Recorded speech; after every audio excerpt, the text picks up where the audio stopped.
Meanwhile, a strong commitment today from Tops Friendly Markets to reopen that supermarket as quickly as possible, though an exact timeline remains elusive. That's understandable considering all of the work that needs to be done there.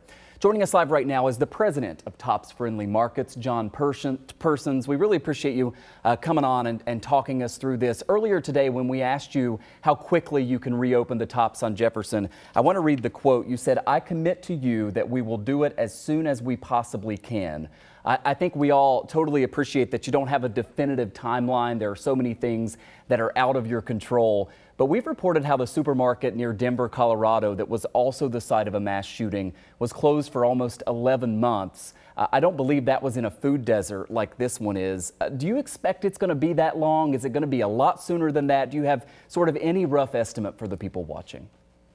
Yeah, Michael, that's a great question, and we certainly believe it won't be that long. We understand how crucial this store is for the Jefferson Avenue community, and that is our commitment to get it open as soon as possible. You can appreciate the fact that we haven't had access to, understandably, we haven't had access to the site, so we don't exactly know what we will be encountering when we get into the store. So we have to plan for that, and then certainly after repairing the damage, we want to make sure the store has a different look, a different feel. It needs to be significantly different for the community. We want to bring a best-in-class supermarket to the Jefferson Avenue community, and that will take a little time for us to coordinate, plan, coordinate, and quite frankly build. And lastly, I think I would say there needs to be some time built into the schedule for acclimating all of our associates back to the site. I mean, it's a difficult situation. We want to make sure we do it respectfully and honorably for our associates, and certainly for the victims and the survivors. And we're working on how to do that. We want to be collaborative with the community and certainly with our associates to make sure that we do it in the right way.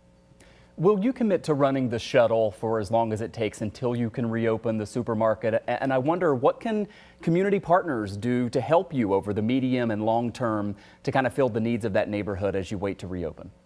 Yeah, that's another great question. 100%. We will run that shuttle, those shuttles, until that store reopens. Absolutely. We want to make sure we give our customers in the community the ability to get to other sites if they don't have other transportation. I think, and what we'll also continue to do is work through local food distribution pantries, and the Resource Council of Western New York has really been our main hub, although we're working with Feed More as well to make sure that there's food distributed in the other to the other distribution sites. And I think that is an important thing for the community to help and rally around. There will be a necessity, there will be needs for the community for fresh foods, for non-perishable items, and just general essentials. And so if the community could help in that way, that would be tremendous. I want to ask you about the phrase that you said earlier today, and you just repeated it a moment ago. You said you want this to be a, quote, best-in-class supermarket. You also said it needs to be significantly different. What does that mean in practical terms? What can people expect to see when they go inside that store? And I know you said there's planning that's going to go into this, but what does best-in-class mean? I think we want to make sure the supermarket is representative of the neighborhood and the community that it's in. So that's going to be an important element of it. But, bringing the most up-to-date modern feel that we can in some of our current remodel program right now, we're doing that. And that's probably what we'll bring to the store as well.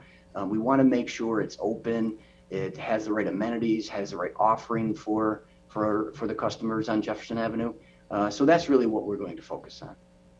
I want to ask you about the resources that you've made available to your employees who were inside as the attack unfolded, who are naturally traumatized, also others who maybe weren't even there but who are without work temporarily. These are employees who, at least the ones with whom I've spoken, loved their job, loved this neighborhood. And I've been struck by all of the people who said that this wasn't just a supermarket, that it was a community center of sorts. A Buffalo Common Council member told me that yesterday. Listen to what one of your employees said earlier this week about the culture inside the Tops and how she viewed her job. came into my home and hurt my family and my guests in my home. That was an employee, Rose, describing the store as her home and the co-workers as her family. What are you doing for those workers, and what conversations have you had with the employees directly affected?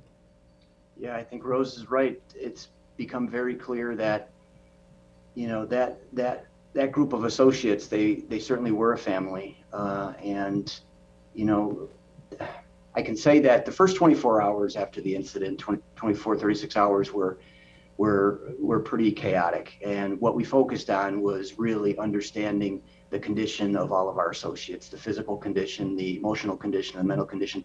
And we wanted to direct support to them immediately. So once we got a hold of everyone and we knew how everyone was safe, we began counseling. And so across the street we have set up, we kind of have a command post where all of our associates can go, not just the ones that were working, but all 86 associates of the store can go there for support. So there's individual counseling, there's group therapy, there's other elements of support. We want to make sure everyone has food, has groceries. We're providing gift cards. Any way we can support those associates, we want to make sure that they understand that we have their back, and we'll continue to support them. When I was there earlier this week, a lot of associates were coming and going, and several of them had said that they appreciated what TOPS and also what the union was doing to help support them during this difficult time. John Persons is the president of TOPS Markets. Thanks so much for coming on, and best of luck to you in the coming days. Thank you, Michael.